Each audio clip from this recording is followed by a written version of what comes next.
You're listening to the Be Forever Cool podcast. My name is Rex45. We had MotoGP in Silverstone. Silverstone, one of the most iconic tracks in the world. One of the most iconic tracks. I guess once you say the world, you really can't say anything else. I got to say universe and galaxy and all that other stuff beyond. Very exciting. I can't wait to talk to the guys about this because I know the vibe before the race weekend, and I know my vibe after. I'll be curious to see what my guys here, the crew, thinks about that. So it'll be very interesting to see.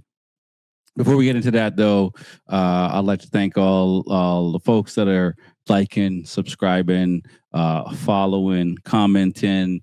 We really appreciate it. You know what I'm saying? You're helping turn this thing into something very special.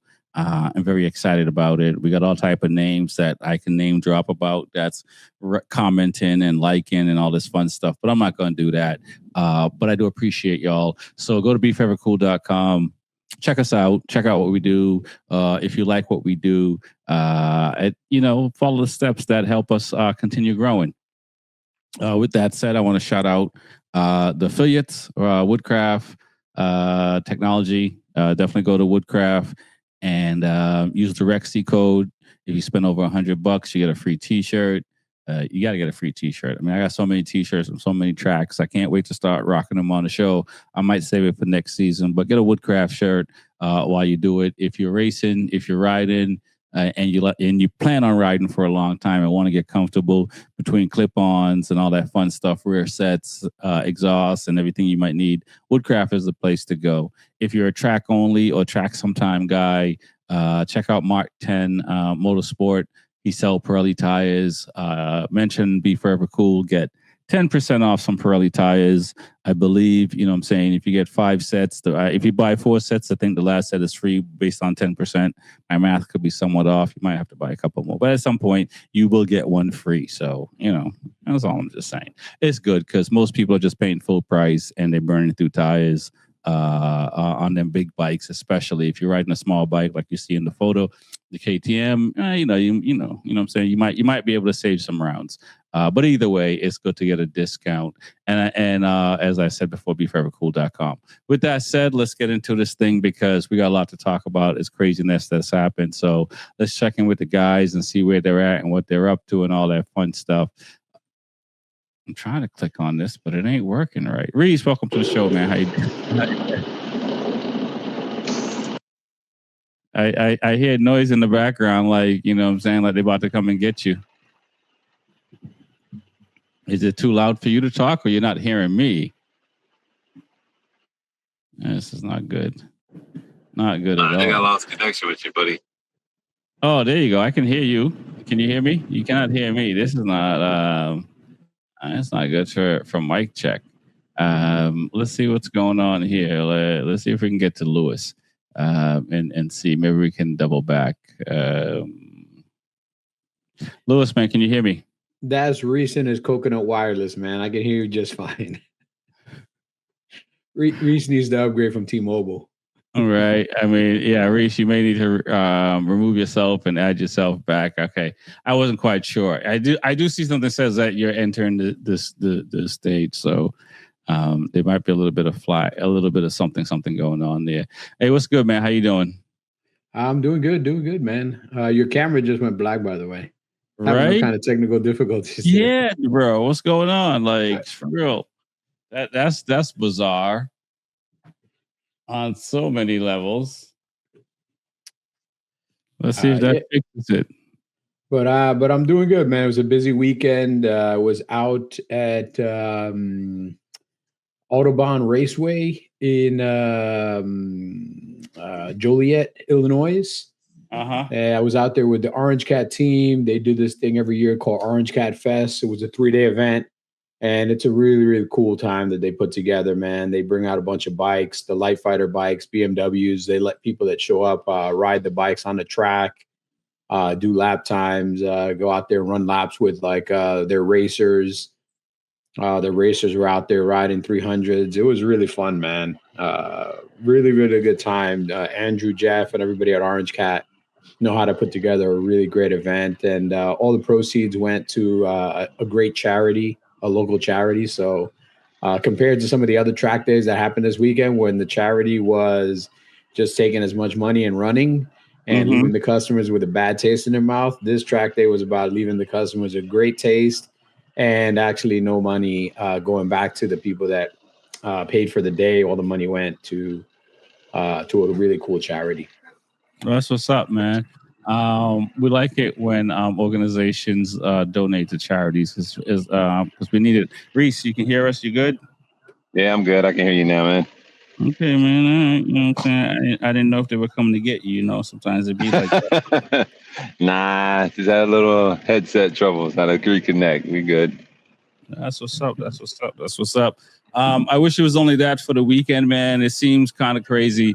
I don't even know where to start with this one. And I guess let's go around the horn and just kind of, talk and see what you guys are thinking. And then I'll give my thoughts on the weekend. Let's do that. So let's start with and you saw MotoGP, Silverstone, having 3 weeks off. You know how that goes when we don't get that motorcycle adrenaline that we're looking for. So I was all revved up Saturday in practice and stuff like that, and the whole weekend. But what are your thoughts on the weekend, man? What you saw? What we talked about beforehand as far as who should have stood out, who should have been doing anything. I mean, we talked about the top 8 riders has a chance to before Silverstone have a chance to win the championship, and who's going to take advantage of that. So with that in mind, what did you see and what are your thoughts? I mean, I saw a couple things. I mean, I did see like Bezzecchi. He stood out to me the most. I mean, for someone that was injured to still be able to hit the podium, to still, top 5, to be able to finish what he did. You could see that he had a lot of pain and, his stamina wasn't there, but he mustered through it and then put it on the podium. Fernandez, I didn't expect that in the race, but hey, he took advantage of it and left. And Jorge Martin, stood out. I would honestly have thought, Mark would have been a little stronger, but he did say that was one of his weakest tracks. And he's still a little bit banged up coming in, but you can never tell with Marquez. He's always have that weird. He's like, as they say, one of the greatest poker players you can ever play against. You never know with him. And banged right, up. But he says he's banged up. Did he crash in the off season? I mean, in the summer break, because he came back and won like 2-3 in a row before summer break to come close. Right, but he says he's not fully healthy.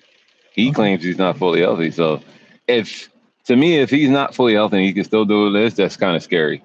To be, against him. But I would have thought. I mean, I would have thought Igor would have did better in the actual race. But he didn't get a good start, and then he had that issue with the height device. Him and Martin, they got stuck. They didn't brake hard enough to get it to release itself. Yep. So I wish he would have done better. But I mean, he did very, very well in the sprint. So, but overall, I mean, the top guys that we all thought would be there were there. I mean, and Alex came out of nowhere and surprised the heck out of me because I wasn't expecting Alex to be the fastest Ducati on the track. I mean, I know the Ducatis were struggling with rear wheel grip, so I just don't know. It wasn't just Ducati, but let's hear what Lewis got to say, and we'll try to do it. Because in my eyes, this thing was like Aprilia is the only manufacturer that showed up. But go ahead. No, I mean, I said this last week. I said that I thought the Trackhouse team was going to be strong, and the Trackhouse team, showed up and was strong. Martin had a great sprint. He didn't have as good a result in the full race, but Aprilia overall, they're showing that they're the bike to beat at the moment. They seem to have all the pieces together. I said in the last show that, I thought this was going to be a big round for Bezzecchi to bounce back from his injuries and kind of recoup after getting his head together. And he was able to pull a double podium out of the weekend. So I think that helps my points in our little competition. a little bit, but not much, but a little bit. But Ducati struggled mightily, man. Alex Marquez was the only one to get close to the podium. The Gian Antonio had good pace in both of the races. But the factory Ducatis, in the sprint race, Bagnaia, at this point, do we want to declare that he's just riding to get through the season, to get off the Ducati and go on to Aprilia? Because, he dropped like a stone, man. To see a Ducati factory bike that far down and a two-time champion on that Ducati bike dropping like a stone, getting passed by Rins on a Yamaha that's got like 9 horsepower. It might as well be a Vespa that he's riding out there. And to get passed by Rins, if you look at all the people that finished in front of Bagnaia, it was bad, man. And he literally came in 1 second in front of Pol Espargaro, which was there just because he showed up with a suit and they said, hey, we got a bike you can use. Like, that's embarrassing, man. Like, I think the donkey of the weekend is definitely Bagnaia. I disagree with that right there. Who's a bigger donkey than Bagnaia? I think everyone on a non-Aprilia is a donkey for this past weekend because they all struggled. It was all, to me, not what I expected at all. Let me just see factory riders here in comparison to non-factory riders. And so what I'm thinking is, like, you have been banned from MotoAmerica for talking about tires. How bad was these tires for Michelin this past round? Because again, like, it seemed like outside of, and Mark struggled. Give Mark credit because Mark ate it. Mark said it's on me. BS, because Digio was struggling, Bagnaia was struggling. Ika Lucaono, crashed out, but I'll give him struggling because he doesn't normally crash out on a Ducati. He kind of crashes out on a Honda. Morbidelli, all these guys kind of struggled. The whole field struggled, not just, Yamaha, KTM, everybody struggled except for the Aprilias. Watch what you say, because you might get banned. I don't have a media pass from MotoGP, so I don't really give a damn. And Michelin's not going to be there next year when Coda comes around. And I'm a big cheerleader for Pirelli, so hopefully Pirelli will help me get a media pass for next year. But this just, this is something that we've been dealing with for how many years now? The entire tire pressure sensor rule is in place because Michelin can't seem to make a tire that works properly. Right. The only reason there's even a tire pressure rule in place is, there's two. There's one, they don't want people to ride outside of a working range of tire pressure. I can understand that because if you lower the tire pressure, you can get a little bit more grip. If you raise the tire pressure, depending on the temperature, you can get a little more grip. So there's things you can do with the tire pressure that can benefit your bike or benefit the setup of your bike. But to have a tire pressure sensor rule where you get penalized because the tire gets too hot and overexpands and the pressure gets too high, that just tells me that you make a really bad tire. Like, you can't manage the tire pressure. You can't do a certain amount of laps if the tire pressure is outside of this range. Like, it's showing me that you're making a tire that works in a very, very small range, in a very small condition, in a specific condition. And it's not like Michelin has any drive to make the tires better because they know they're out. They're out of MotoGP next year. They're going to go to World Superbike where it's not going to be the same tire. It's going to be a tire that it'll be a little bit better for them to take that tire and adapt it into a street tire and use that marketing that we're the World Superbike tire to probably try to get that tire onto manufacturer OEM bikes in a year or two in a street spec. But you have a really bad tire for this class. It's not something that just come up. And in this weekend, to see everybody struggling with tire degradation, with tires chunking apart. Like, there was some shots that were taken that came up online where you can see pieces of tires missing. The tires are literally chunking off because, we went with the soft compound because the weather conditions were, better adapted to soft compound, but we couldn't get through a sprint race. You can't get through a sprint race on a soft compound. Yeah. That's crazy, man.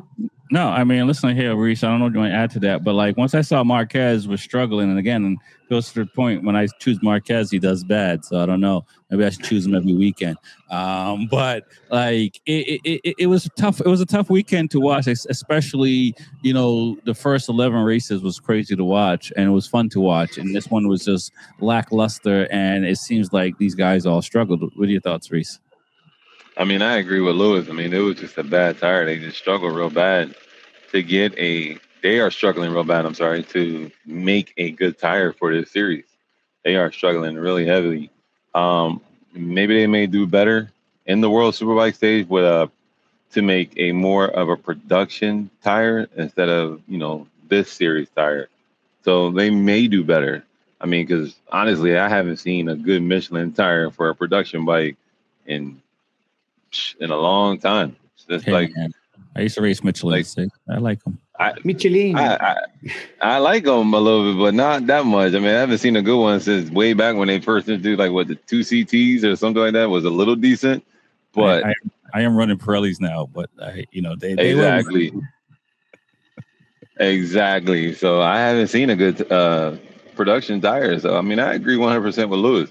When you start taking chunks out, that's a problem. You got a majorly problem. Right. But is this like a one-off thing? Because we didn't see this, for the first 11 rounds, right? So is this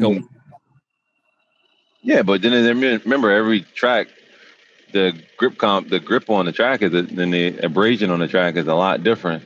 So you need to know what kind of abrasion you're coming to for this track, and they should be bringing a tire that could work well with this track. Yeah, if you think about it, there's certain tracks where you bring an asymmetric tire because you know that you're going to be running on the right-hand side or the left-hand side of the tire a little bit more. So for instance, at Daytona, when people race in Daytona, there's the Daytona spec Dunlop tire, specifically because of two things. You build a lot of heat in the tire because you're on the side of the tire and they're a very, very hard load for a long time because of the banking. And so you build a tire that meets the needs of that track. And unfortunately, Michelin has they have no reason to build any specific tires. It's just we're going to bring whatever we have in the warehouse until we get rid of it because we're not in this series anymore. We're just trying to get through the season with whatever tires we have. And, I think we've had other tire issues at other tracks. They just haven't been as prevalent because everybody didn't have tire issues. Just one or two specific riders had tire issues. But at every single round, there have been riders complaining that they've had tire issues. But it's the same reason that, you don't hear a lot of the riders in the U.S. complaining about tires. You also don't hear them on the world stage complaining about tires because they'll get their media credentials taken away from them. Right. So, yeah. And so that's why prime example. Exactly. And, you do have a temporary pass this Saturday, for like an hour and a half. So, we'll see what we can do. Maybe I'm going to show up in a disguise. I was going to say that. Literally was going to say that. So that's why I want to say I give back Nair a pass. And also just this crash in the main race. Like, you look at that crash, it just seemed like the bike was just saying I had enough. Yep. The tire, you can tell, we can tell the difference between a person overriding the bike and the bike just kind of he didn't do anything that was out of the ordinary, to be very honest with you. I looked at the crash and it seemed like that was how he was kind of riding all weekend. And it's one of those things where the crash, the bike just kind of in that particular corner is yeah, I'm no longer with you, man. Which takes away confidence, right, Reese? It's to take away confidence. Reese will tell you. Yeah, if you ain't got the confidence in that front end, it's over. You don't want to ride. You're like, I don't want to do this. I don't have the confidence there. There's nothing there. I mean, Reese, can you dissect it a little bit? I mean, when you, and I don't know if it's something that you can, speak from on Yamaha's experience as far as when you have a situation where a bike seems like it just chucks the rider off and the rider does nothing wrong. What do you do in that? What's the sum game in that situation? I mean, the thing is, it is some game. You're trying to figure out, you go back to the data, you're trying to see what the tire temperature was, what is going on with the tire, did the tire spin on the wheel, how is it wearing? Is it cold tears? Is there something going on with it? Is it just blowing chunks out? You're looking at a whole bunch of different things and seeing what this tire is doing. And it's crazy. Is sometimes, you everybody's like, oh yeah, you get a new tire, and then you go look at the date on the tire. It's like we're in 26 and you got a 24 tire. You're like, where's this back in the warehouse? So it happens. Yeah, it definitely happens. It happens in our series. No, we definitely know that, and Lewis has uncovered that like TMZ. So I'm taking photos. I got receipts. Definitely appreciate it. But it made it for a lackluster weekend because we didn't see the fight that we were anticipating. When we think about these top 8 riders, and with that said, let's talk about the riders that took advantage of that, which is the Fernandez. Even though he had issues in one race, Agura, who had issues in another race, Martin, who seems to be like, I'm collecting points, whatever, and Bez, who I don't know. I mean, I know he looked like he was in more pain than Jorge Lorenzo at Assen. From the color. At Assen in 2012. He looked like he was in pain. That man, like he wanted to cry. But I'm like, bro, you didn't just come from surgery off a private plane. You had weeks off. It seems like these 3, the Aprilia, for whatever reason, they had the best chess game this past weekend. What are your thoughts, Reese, and then Lewis as well on that? Because they had a winner this past weekend. They did. Whatever setup, whatever they did for this weekend, they hit it. They hit the nail on the head. It was perfect. From Trackhouse to the factory Aprilia, they hit it on the head, man. It was just perfect. It was a perfect weekend for these guys. Versus anyone else. I mean, it was no one else up there. I mean, it was almost, what was it? I think it was a Aprilia lockout the whole weekend.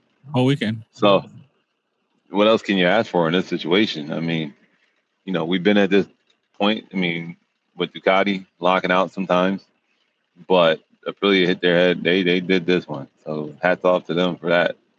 Yeah, no, I agree. They definitely, and which again, we'll talk about Ducati as we go on because it seems like, some of it is tire, but it seems like they might have checked out for 2026. Lewis, what are your thoughts on Aprilia? How it was? It seems like only crashing of these riders or ride height devices that cause riders to struggle. And I'll say this: I mean, this is the first time we have seen a wrinkle in Ayagura's leather, and he lost a little bit of cool. I don't know what they're doing at the Aprilia garage. If they're sharing the data across all the riders, if the bikes are on par across all the riders. Usually with a satellite team, you have the previous year's motorcycles. You don't always have the best equipment. But even last year, the Aprilia was a really good bike. And whatever changes they made between last year and this year, maybe they weren't significant enough to require the entire bike to be changed over to make it competitive. But for the satellite team and the factory team to both be battling, both be in that same position, it shows that last year's bike and this year's bike are either very close or both very, very competitive. Whereas the Ducatis, their transition from last year to this year, Bagnaya's had a lot of issues last year. He's having issues again this year.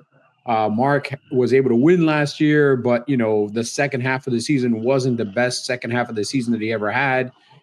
After the crash with Bezzecchi, he's been trying to recoup. He started this year a little bit injured.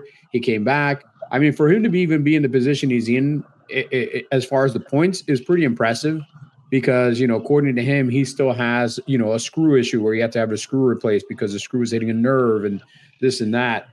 I think Aprilia just has the better team dynamic between the factory and the non-factory riders, whereas Ducati doesn't maybe have as strong a dynamic.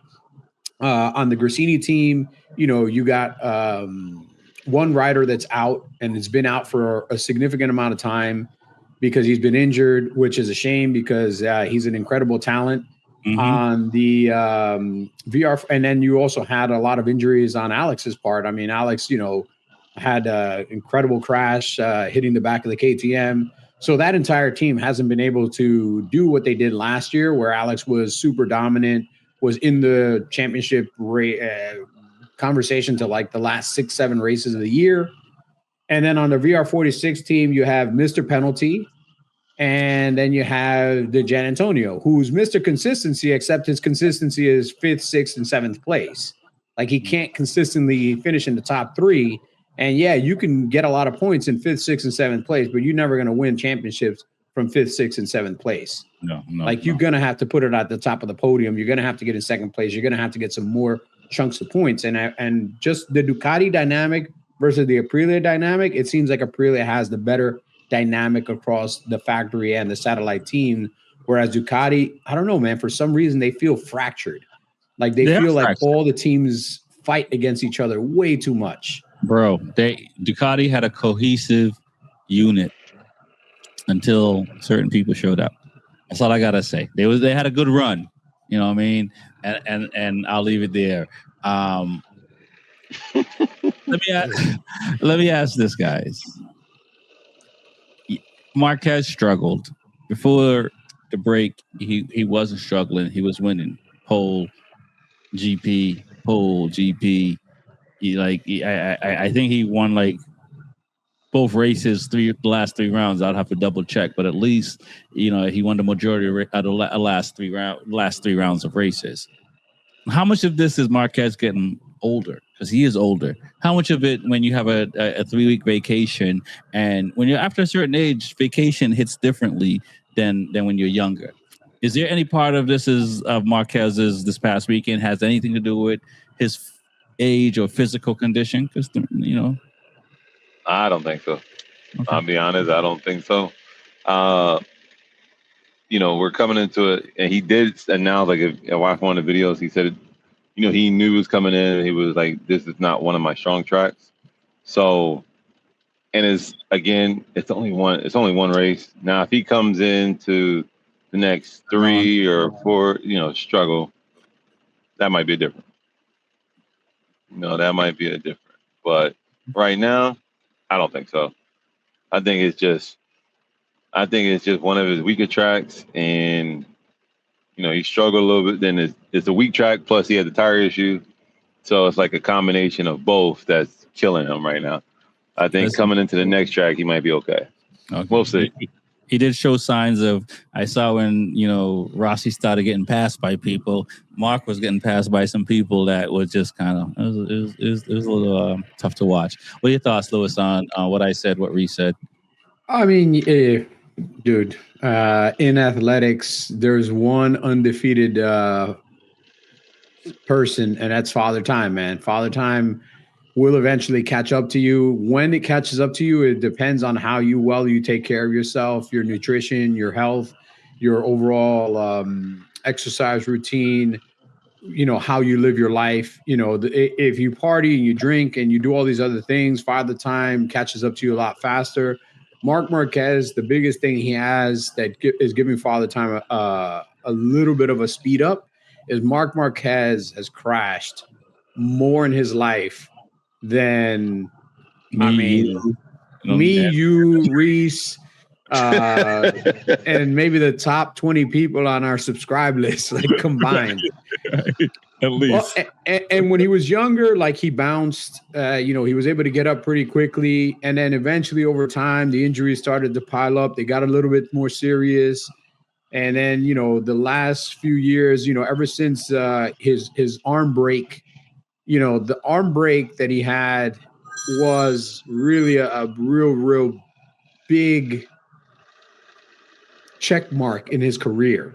Because from that point forward, I mean, he missed almost 2 years with surgeries, with resurgeries. He had to re-break his arm. They had to reset it because it was off of the radius. Then he's had other injuries. Then he's got plates. He's got screws. He's got this. He's got to have off-season rehab. So for him to be where he's at in his career, I don't want to say that he's losing a step because he's not. On any given day, if I had to put $1 million down on this entire paddock, 9 times out of 10, I'm going to put it on Marc Marquez, man. Right. But listen, because he's going to squeeze every bit out of whatever bike he's on. Right, but it's a different motivation when you find it fighting for your 9th world title. Actually, he said something very interesting the other day. I quoted I'm probably going to mess the quote up because I'm good at that. But it was from the Zone. It's all right, it was from the Zone. No, but he said, if he wins another championship, it won't make a difference to him because he's won so many. Yep. He said it'll only make a difference to the people behind him that revel in his failures. Yeah. So, at his only motivation right now is to give everybody behind him a middle finger. Yeah. And that's a pretty strong motivation, man. Because I'm petty. And if he's as petty as I am, I want to win another championship. I don't need, it's like what he's trying to say is I don't need the money. No, he doesn't need the more money. Yeah. He's got his Scrooge McDuck pool in the back, man. He jumps off into a giant vat of gold and swims around in it. Yeah. What he does this now for is to try and get that last championship to separate himself and build a legacy because he's already got a legacy. He's cemented in MotoGP history. But if he gets that one more championship, he has one step up against one particular rider that he definitely wants to have that one step up. That will never, listen, I think, and I was thinking about this earlier. He no matter how many titles he went about it wrong. Because like Ross, I was thinking about this earlier. Rossi is like Jordan. After they're dead, the brand lives on. And Mark didn't build a brand like Rossi built a brand. And I don't know if he has time to build that. No, and he doesn't. That is definitely Rossi is definitely going to have a legacy that lives beyond motorcycle racing. Motorcycle racing will be the core of the legacy, but he'll have a legacy that transcends. It's it's like Maradona and some of these soccer players that their name, Michael Jordan transcends the sport. Right. So I think that regardless of whatever Mark does, it's still a good for him as a personal goal. Come on, like top 3 in the world ever. Top 3 in the world ever. Like this is. I just want to cement my name as the top 3 best riders that ever threw their leg over a motorcycle in history. And number 4 is far away. yeah. Number 4 is. I mean, I couldn't even name who I would put in 4th, to be honest with you, because there's so many good riders that are not even close to those top 3 riders, not just in stats, but just in recognition, dude. I have my number 4. He's never won a title, but I'll give it to Pedrosa. No title, but I'll give it to him. Number 4, man. It's name 3 riders you think would be number 4. And you and Reese, name 3 riders. Seriously, name 3 riders who you would put number 4. Because I think it's an interesting point because we all have probably different ideas. Like, I'm going to go a little further back. I'm going to start from like the 70s and all the way through the 2000s. So I'm going to say like a name like McDoohan. Oh, no doubt. Right. No, and you're right. McDoohan's up there. Roberts is up there. Pedrosa's up there. You know what I'm saying? Lorenzo, Pedrosa. Obviously. Stoner. Yep. Stoner. So, but they're it's But they're on mile marker 8, and the top 3 on mile marker 97, bro. As good as all those names that we just said, dude. And they're great names, dude. Casey Stoner. Disrespect. If he did not have the medical issues he had and the other issues he had, Casey Stoner, I think, is one of the most dynamic, natural talents that has ever ridden a motorcycle. What he could do on a motorcycle, my man, it was crazy. Crazy. And if you think I'm across Rossi, Lorenzo, and Marquez. Pedrosa. And if Pedrosa had the great been, Bambino. Yeah, if Pedrosa had not been in the Valentino Rossi Lorenzo era, he would be McDoohan. He'd be McDoohan. Yeah. It's crazy. But they're still so far behind the top 3. The top 3 are just such goats. I agree. Like Mark doesn't have anything to prove. I don't even know if he can. That's why I said I think the last couple of years for Mark, and I think as any human, when you have that kind of adversity, where questions, it's one thing to question your mindset It's another thing when like Grant Hill and these guys, Derek Rose, when the physicality starts to break down, right? Yeah. It's a little different because you don't really have control over that, and you just hope for the best. So I think Marquez keeps himself in such incredible shape all year round, man. Like when you see dude, I'm not discounting the workout. I'm just talking the injury. Oh yeah, no, it's going to catch up, man. That's giving him the setbacks, not necessarily his work ethic. He's got a 2-year deal now with Ducati, right? And that'll get him through 28. I don't think he'll sign after 28, man. I think the next 2 years will be the last 2 years of his career. Now, I do have a question for you because I'm a sports purist. In other sports, people sign contracts, like one-day contracts, so they can retire as a Yankee, or they can retire as a Laker, or they can retire as a Bull. Do you think that Marc Marquez should retire as a Ducati rider or take a one-day contract to retire as a Honda rider? I'll let Reese talk, but I've already been on record on this. Woo! I don't know. That's a tough one. That's one for the book. I say just stay with Ducati. Yeah, I'm on record saying he should have never left Honda because he would have a longer legacy. Because where Honda finished last year, if Marquez was on a Honda last year, there's a chance he could have won the championship last year on a Honda. And I think for one championship, if he wins this year, if he wins the championships for this year, next year, and the next year, it's worth it what he did. But if he only gets one, and you think about his legacy, and he should go back to Honda because I think his legacy will be longer with Honda. And I think Honda's never really going to push Valentino Rossi. So if they can push Marquez while Yamaha push Rossi, I think it'll be good for Honda, and I think it'll be good for Marquez. So yeah, I agree. I if he can do a one day or 1 year on a Honda, I think it makes sense for him to go back to it. So every few years they can roll out Marc Marquez CBR 1000s. I think that's the way to go. And I guess it goes back to saying what I say with the marketing and the brand, where Rossi could be in bed with Ducati fully, but he still jumps on the track on a Yamaha. Why? Because it's a brand thing. Because he's still the ambassador. Yeah. Yep. He still gets a check from them. So, I think the only flaw in that is that Honda's a great brand. It's been around for a very long time, but who else is really a Honda ambassador? Honda doesn't have ambassadors. Honda's always looked at their motorcycles as the talent and the riders as the pilots. Whereas if he does retire with Ducati, I know that Ducati has a history of not treating riders very well, but if you retire as a Ducati rider, it's a lot different than if you're racing for them and they cut you off. No, they treat you well. Fogarty. And they treat you well. You know what I'm saying? Yeah. McDowan is the last Honda rider they're pushing. And since Pedrosa is with KTM as a test rider, Honda ain't pushing him. So it's really McDowan. And even though, correct me if I'm wrong, but Casey Stoner won on a Honda last, and he's still Ducati. He's still Ducati. Right. He's still Ducati all day. And again, Ducati just does more things for riders, does more things dynamically for customers. Like Honda is a great company, but they're a Japanese company that's very conservative.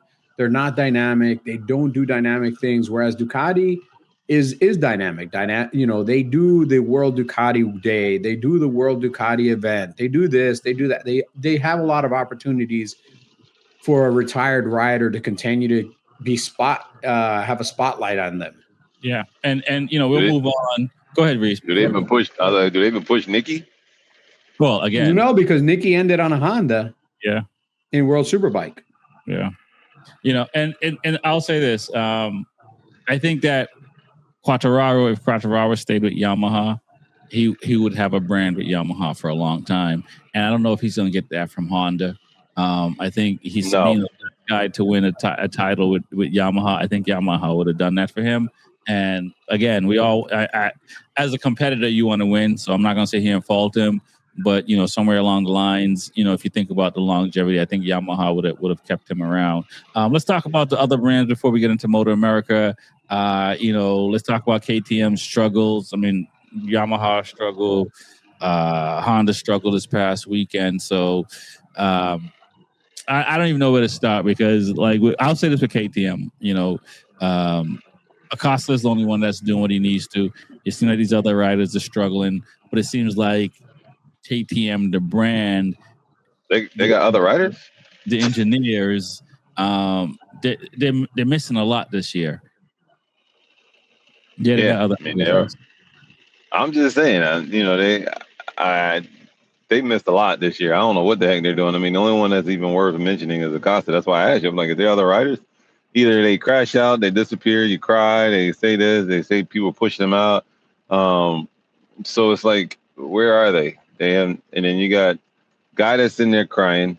You got a guy that's been there stalled out way too long as a Brad Bender. You got Bastianini that's nowhere to be found. Either ends up on his head or he comes in like 12th or something and nowhere to be found. So it's like, where the heck are these guys? Yeah, I don't know. So you have Acosta. Yeah. Which is pretty impressive. I mean, Acosta is doing a much better job than Quartararo in the sense that, I mean, granted, last year he did give the KTM the finger, so Quartararo hasn't done that yet. But what are your thoughts? But he's done his damage. Actually, he has done it. He has done it. He's done his damage. He's done a lot of damage. Yeah, Quartararo's given the finger and more to the Yamaha a few times this year, to be honest with you. That's the dumbest thing he could have done. KTM, man, this is the land of misfit toys, man. This is the most dysfunctional 4 riders and the most dysfunctional 2 teams on the grid. I think in almost any class. I think Moto3 riders and Moto3 teams are more organized and better equipped than KTM at this point, which is crazy. Right. You got 2 factory riders that are both gone next year. So neither one has, Binder's not going to do much better than he's doing now. He's not getting any new parts. Acosta's doing what he can do with what the equipment he has, but he's not going to go much further than what he has at now.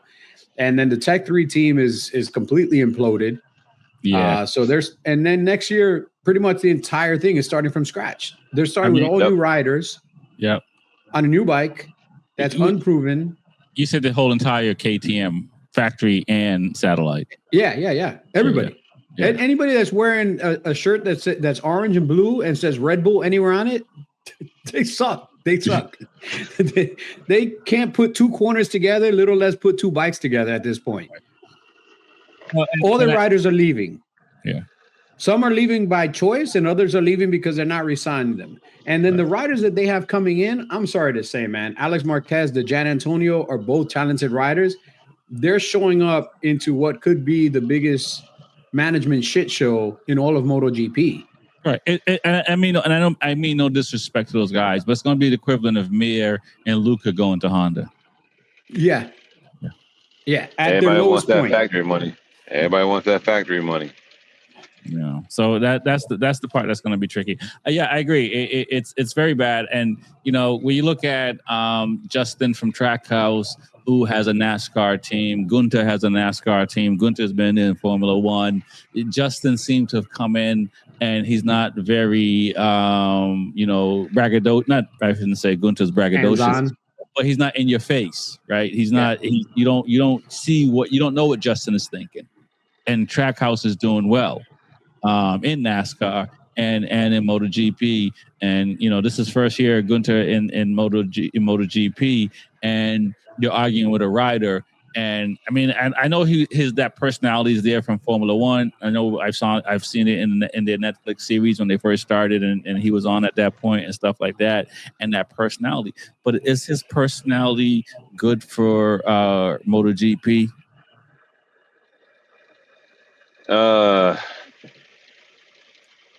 No. For Gunter? Yeah. No. I don't think so. I mean, there's something missing because all of a sudden they just, like you said, they just imploded. It was just something that imploded in that office. And it's just something not clicking, not right, and they're missing a lot of things. Justin over in Trackhouse, it seemed like they're just clicking off. They're just clicking off one by one. They're just right there. So sometimes things can transition over, and then sometimes things can't. I just don't think that was a good fit. I don't think none of that over in KTM is a good fit right now. Right. They need to clean all house and start over. All right. Lewis, is it the chief financial officer's job to clean up the mess over at KTM? Chief financial officer? No.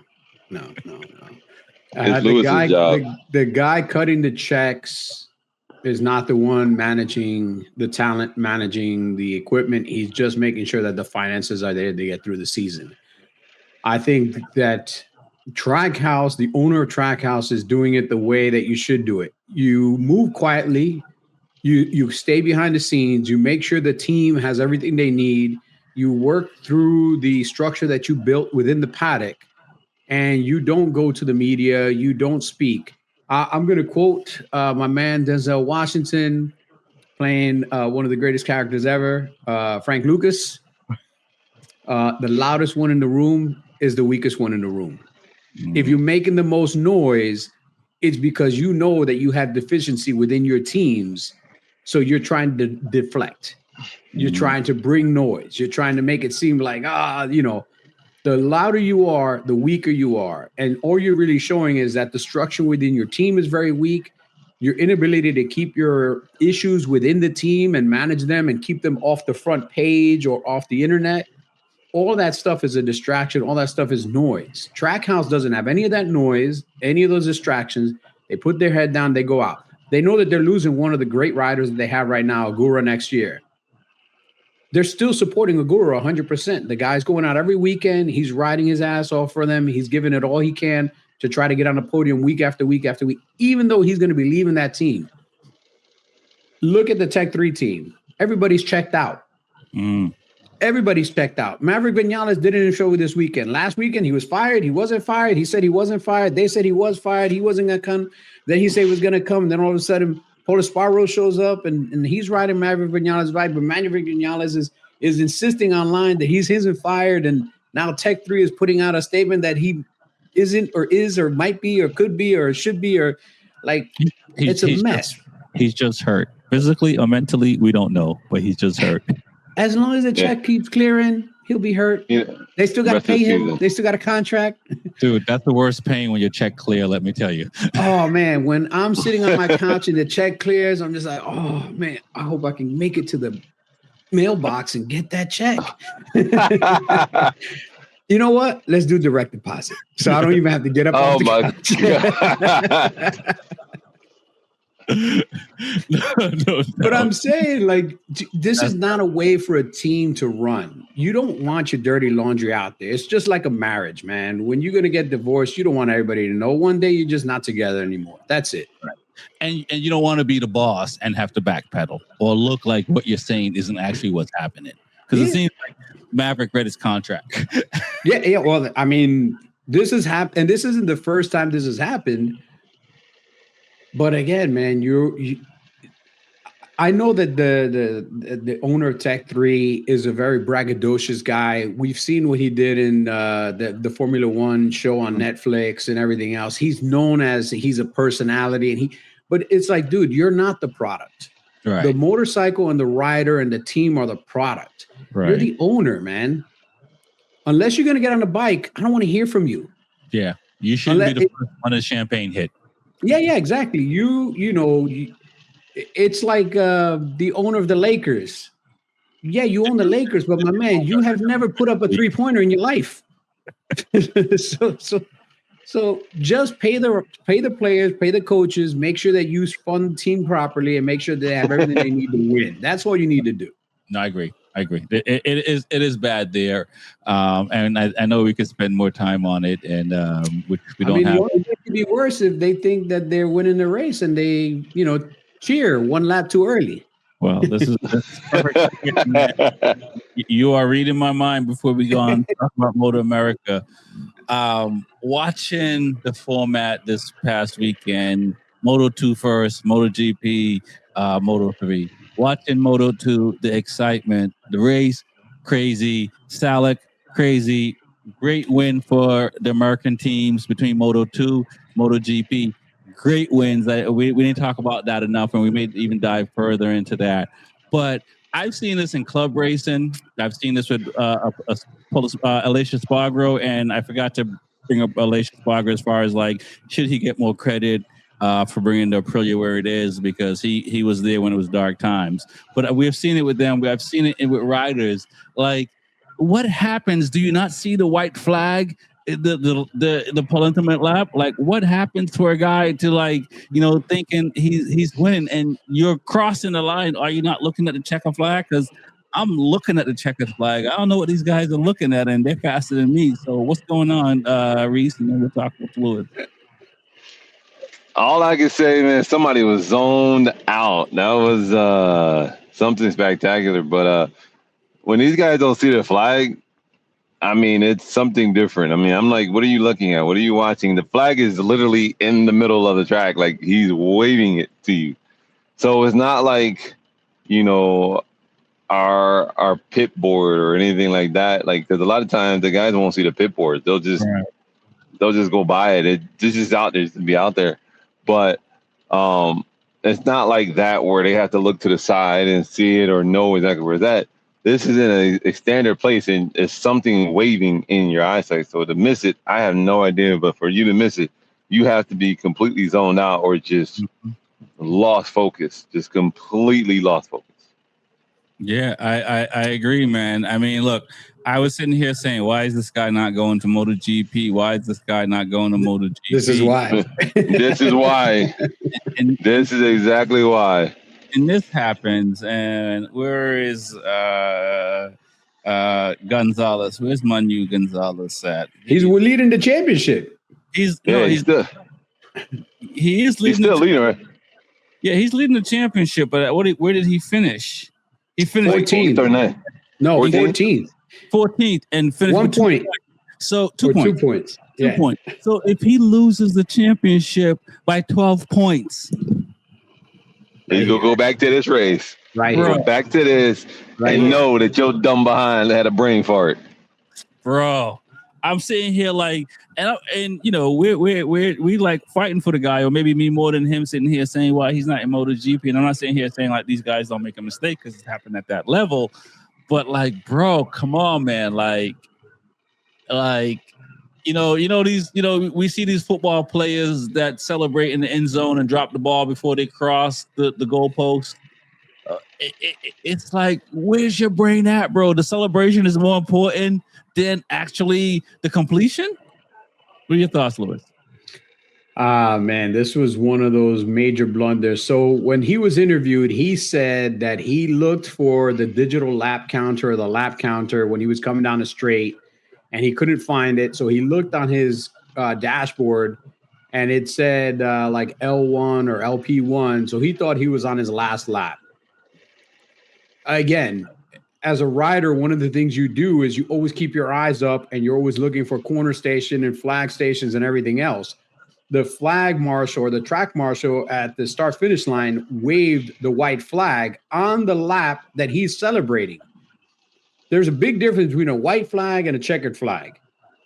So if you come around that last corner and you're already celebrating, that's telling me that you are not in the zone. You're not concentrating, because you should come around that corner, and if you're not sure, you look at that track marshal, and if you see a white flag, you keep your head down and you keep going.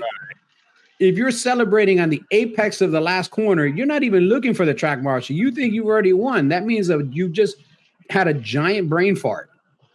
And then, not only did he have a giant brain fart, but it could have been really bad because he chopped throttle.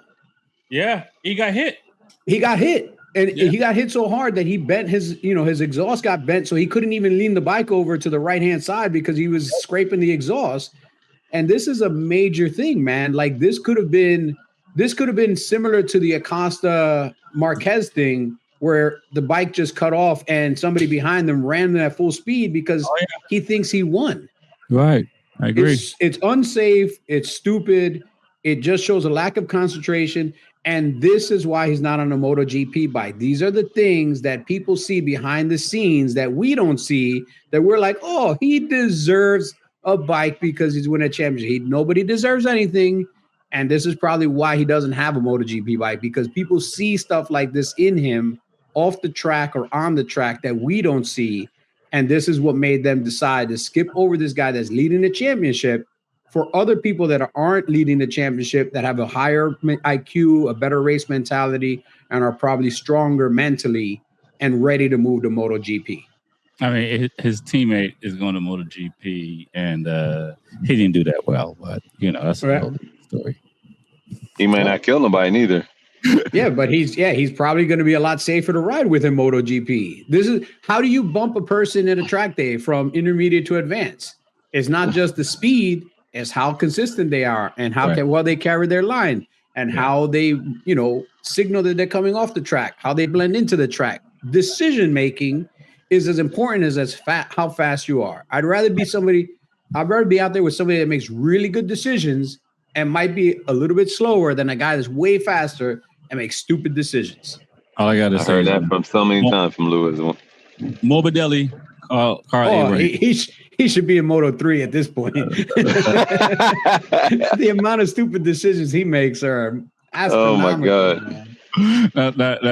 That's all I'm saying. But it was fun to watch. It was very exciting up until that point. And again, let's talk about Phyllis Selak on the OnlyFans American Racing Team, and the fact that, again, Trackhouse, we've been sitting here talking about we want to see America at the top level, and they were at the top level this past weekend in the two top series in the world.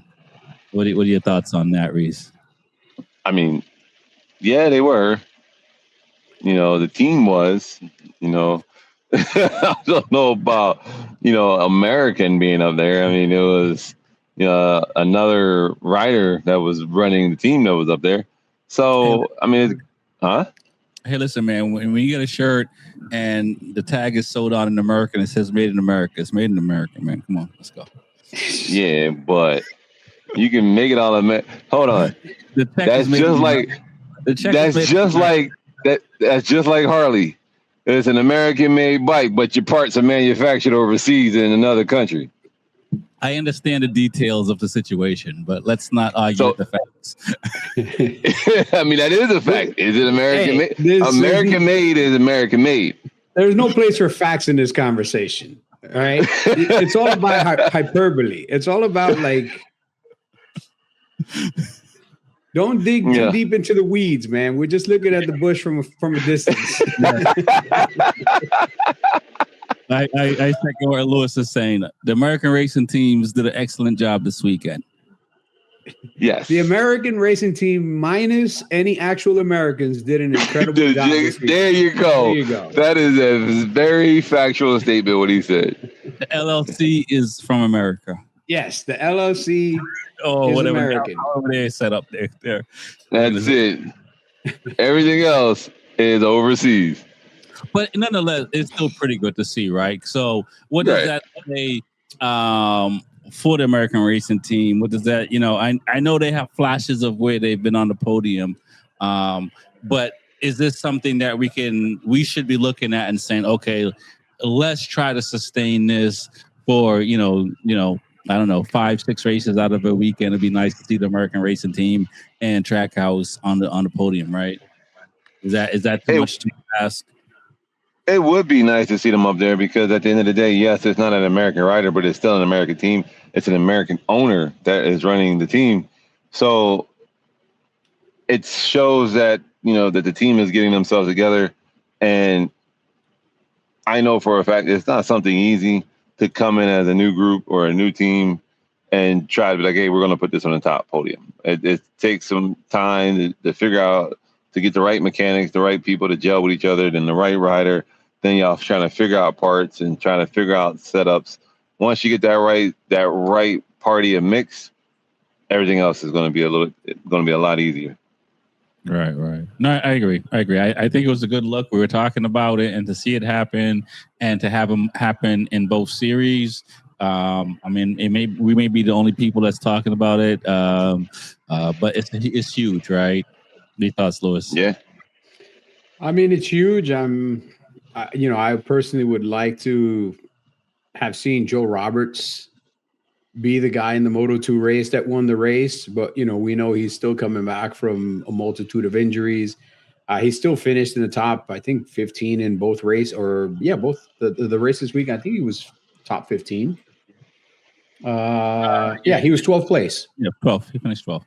So I think that it shows that the team has the bike and the team structure to put a competitive bike out there. I hope that Joe Roberts gets a little bit healthier and he can get back to his winning ways, or at least get back towards the front, because he was starting to get pretty competitive in the last couple of years before his injury. He's finishing in the top 10 on a regular basis, a couple of podiums. We've talked about it before. There's just such a giant divide between what we're racing here in the U.S. and what they're racing there in Europe, and the abilities of our riders here in the U.S. and their abilities for them to adapt to these motorcycles in Europe. And at some point, we need to bridge that divide. I know there's, like we spoke about it before, there's a couple of riders that are U.S. riders that are based now in Europe that are racing in the CIV, the Italian Championship, and other racing series in Europe, hoping to get the eyes of somebody that owns a Moto2 team and bring them over. And at some point, when either Joe Robert moves on or Salek moves on, I hope that the American racing team looks at some of these riders that are Americans, that are young, that are over there, and gives them an opportunity to slide into Moto2. I know you want to have competitive riders, because the more you win, the more you can get in sponsorship money and so forth and so on. But, I think having an American on the American team kind of makes sense, I mean, it's a crazy, crazy thought. I know it's out of left field, but it makes sense. In all fairness, I mean, it doesn't happen often, but the non-American teams have had American riders on their teams and stuff like that. So, there was no other choice. There was no American teams at all. Well, I mean, Joe Roberts went to L-Trend for a little bit and so forth. So, and he came back a quicker rider when he got back to the American team too. Mm-hmm. So, but it was good to see. But I agree, and hopefully in the future, the American riders on American teams, and we'll be anyway. I'll save that comment for a different show.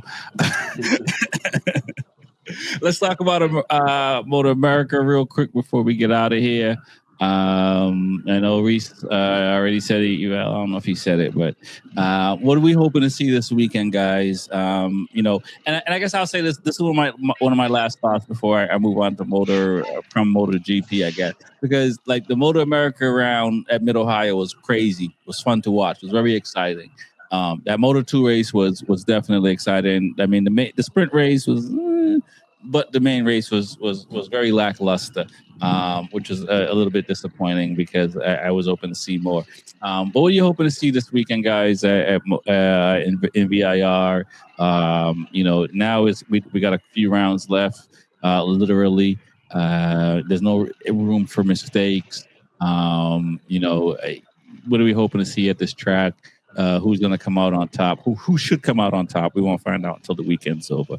We'll start with Lewis, and then we'll go to Reese since he's bound by contract. I'm hoping to see the sun. Hopefully, a lot of the sun.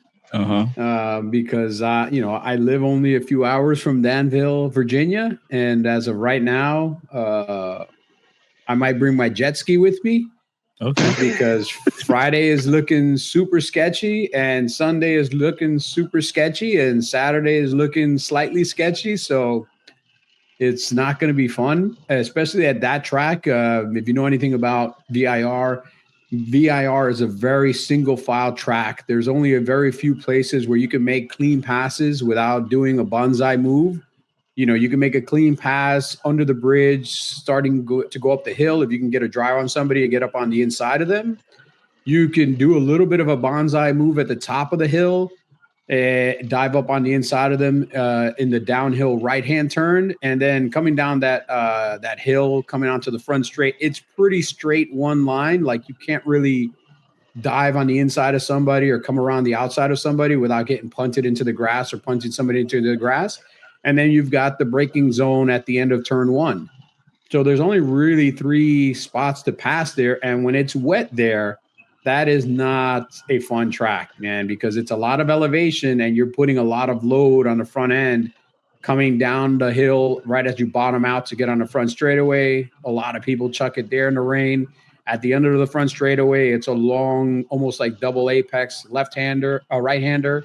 A lot of people chuck it there. Then there's a couple, like a combination of right-handers with some left. Like, it's not a great track when it rains. And if it does become a wet weekend, I mean, JD Beach will probably benefit from it because he's really good in the rain, and the attack team overall is good in the rain. The attack team, for some reason, they know how to build a great rain bike.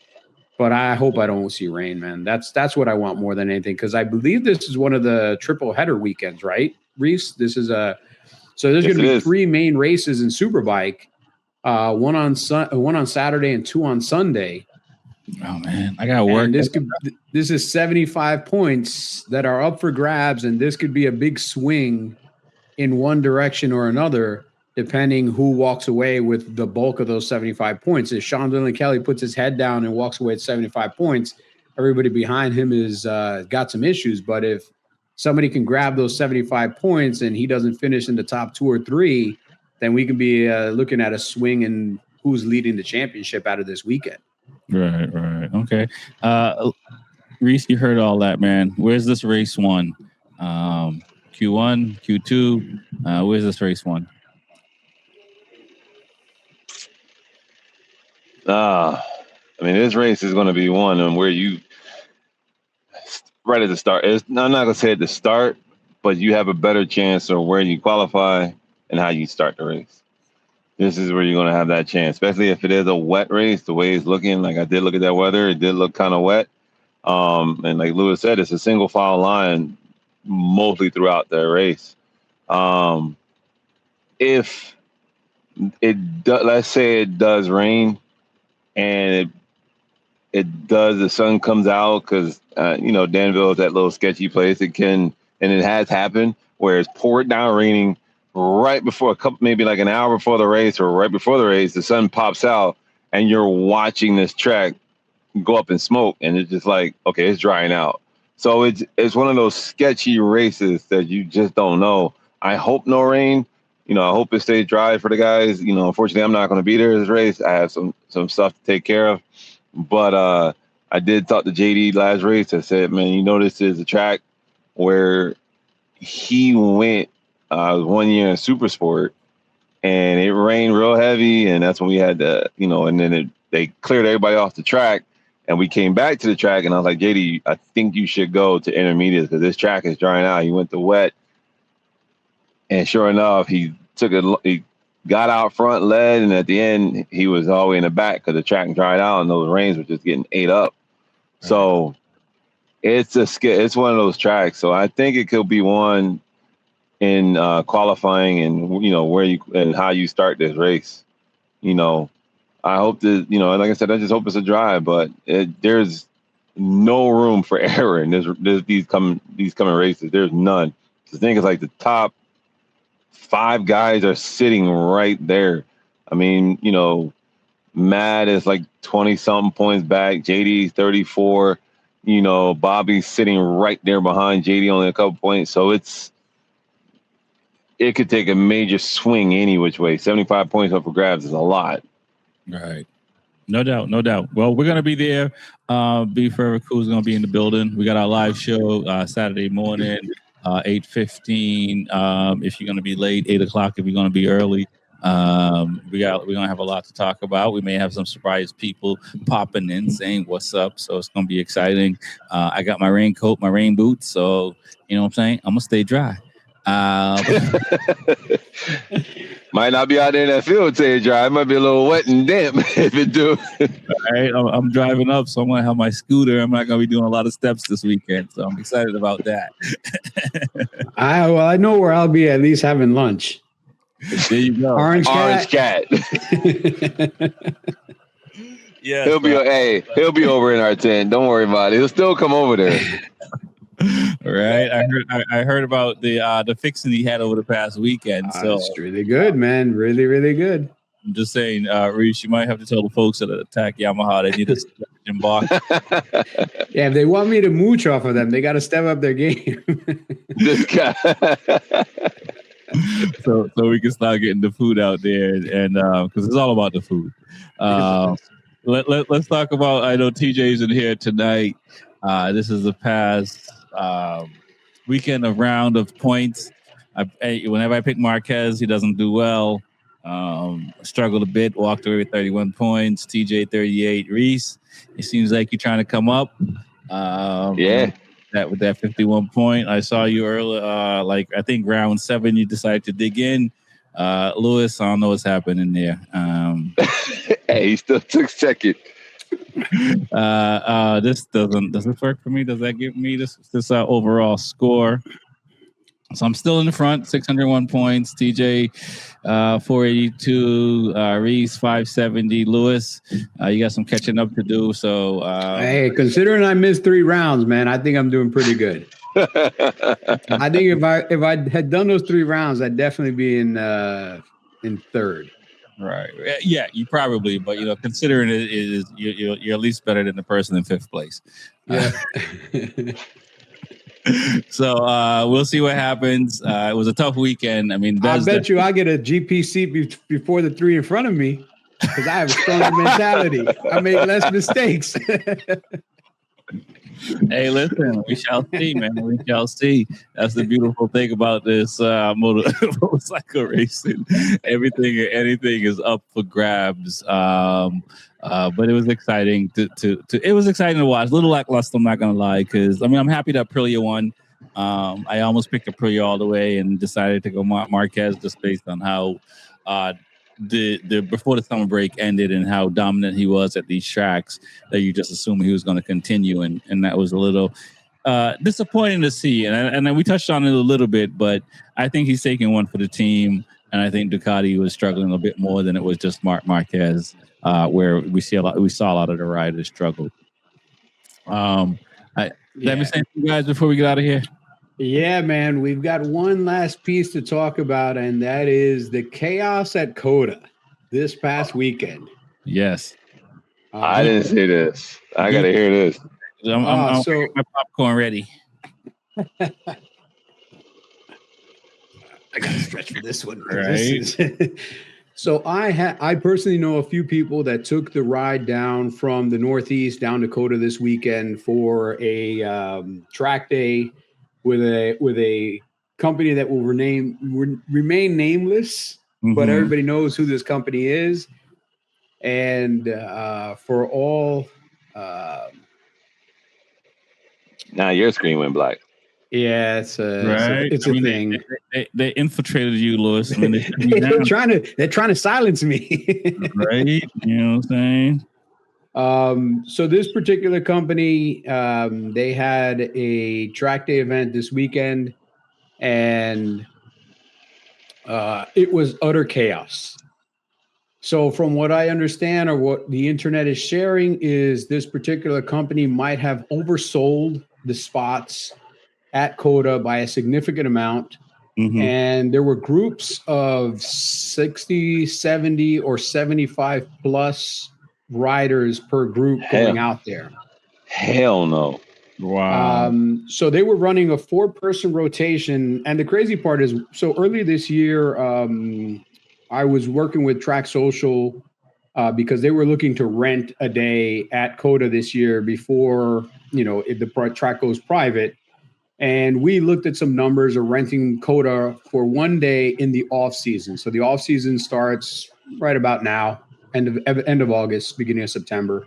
And the cost for the track day with insurance and everything else would be somewhere in that $80,000 to $90,000 range.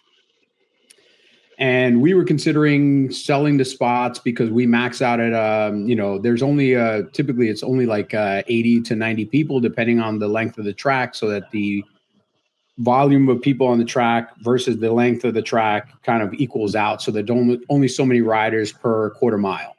Right. And videos coming out of literal conga lines. I mean, it almost looks like the parade lap at MotoGP. of some of the sessions. So on Saturday before lunch, there were so many red flags that the track had to intervene and actually ask the event host to speak to everybody that's there and trying to get them to understand that if the chaos continues, they're going to shut the track down early. Because even when you rent a track, if you have too many incidences at the track, it impacts the track's ability to rent the track later, negatively.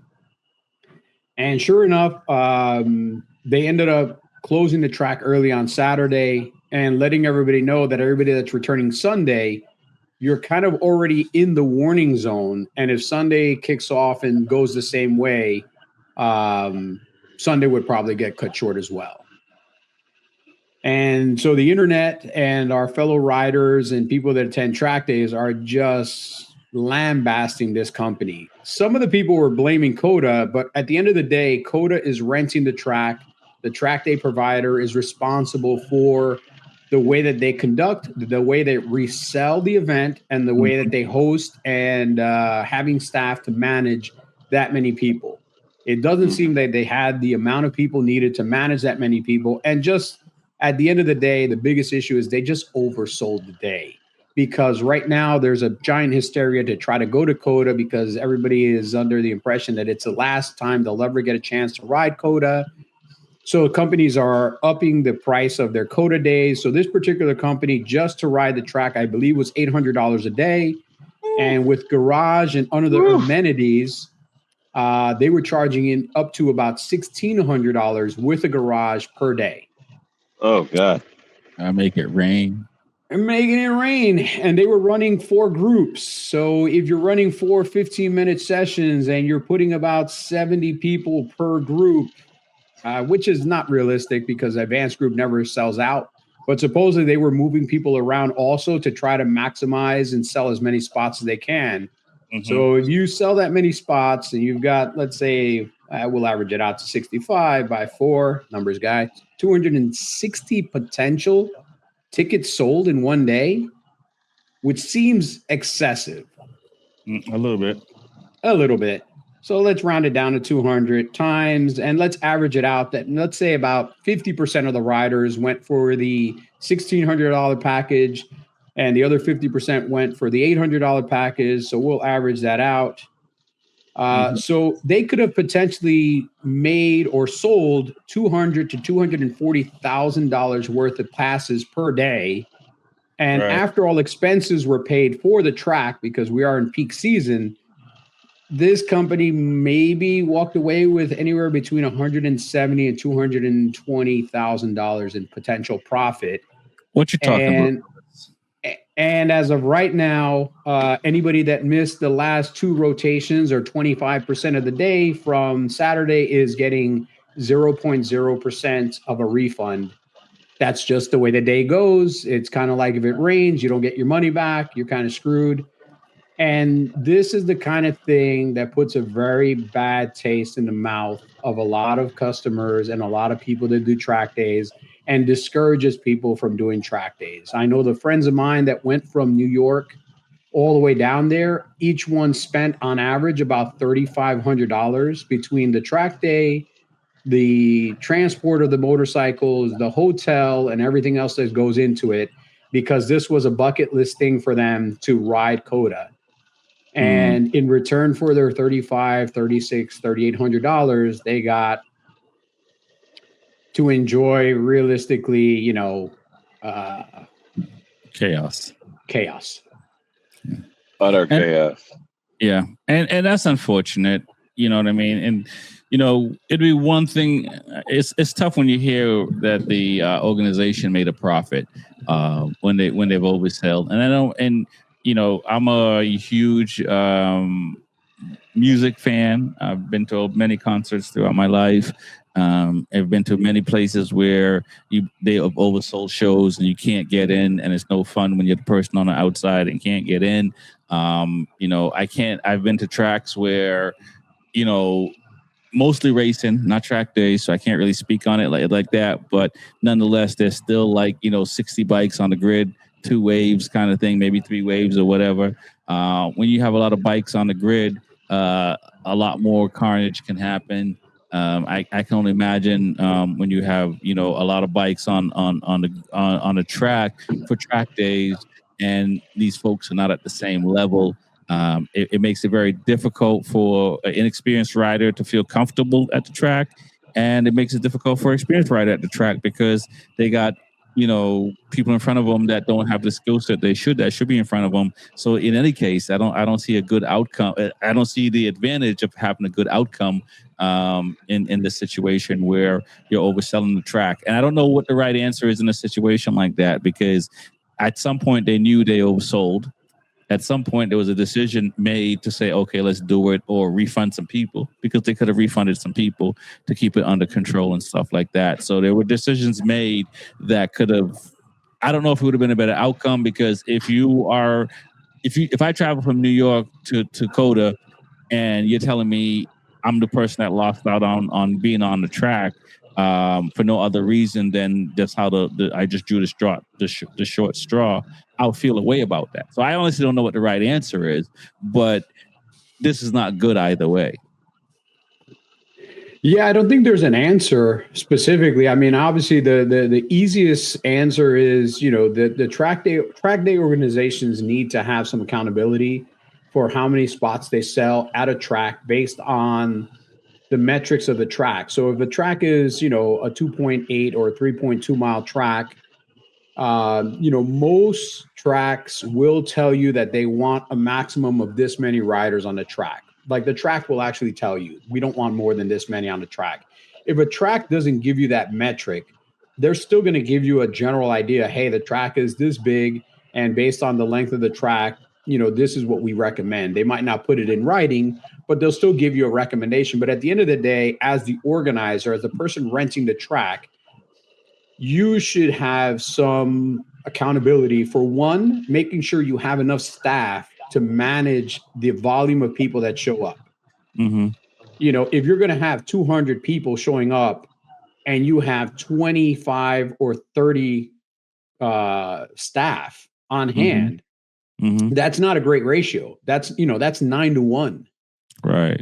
And at a track as big as COTA, 9-1 is not great, especially if you have three groups that require some level of coaching. If you have a novice group, a beginner group, and an intermediate group, as well as an advanced group, of those four groups, the only one that doesn't necessarily need coaching or control riding is the advanced group. They should know what they're doing.